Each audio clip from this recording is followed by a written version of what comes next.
The coastal rainforests are some of the most charismatic landscapes in the world. It's not just the size of the trees, but everything is supersized. Look at the ferns here, even the steppe moss is like old growth giant moss and huge mushrooms. James Cameron would have a hard time making a Hollywood set as beautiful as this.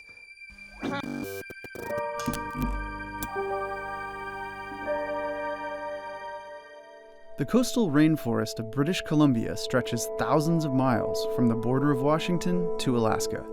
Many come to see these trees, but the biggest ones are disappearing. This is an old-growth temperate rainforest of ancient western red cedar, some of them probably on the order of about 600 years old.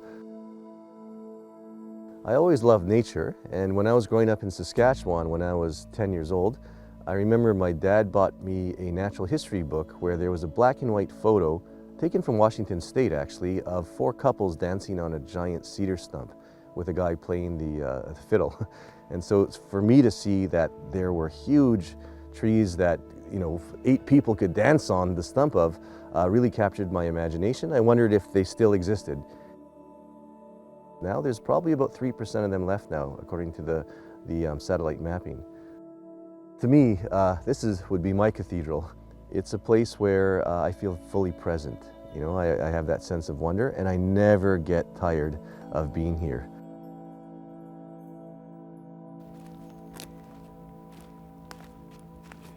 That's a big one. That one's, geez, it's got to be well over a century anyways. Oh, you can see some trout in the little pond over there, the little pool there. Ken Wu works for endangered ecosystems. Using science, he helps conserve sensitive wildlands all across Canada. We work largely in the realm of public engagement, education, research, mobilization, and exploring, documenting endangered ecosystems around the country. So it's including the insights from these disciplines of biology in the plans to protect ecosystems and in the efforts to identify what needs protection as well. To do this, Ken first measures these giants.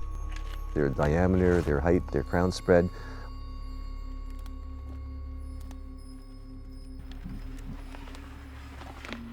Then he takes note of the plants and wildlife that live around them. Because some of them are listed as at risk, and it becomes an argument to protect them.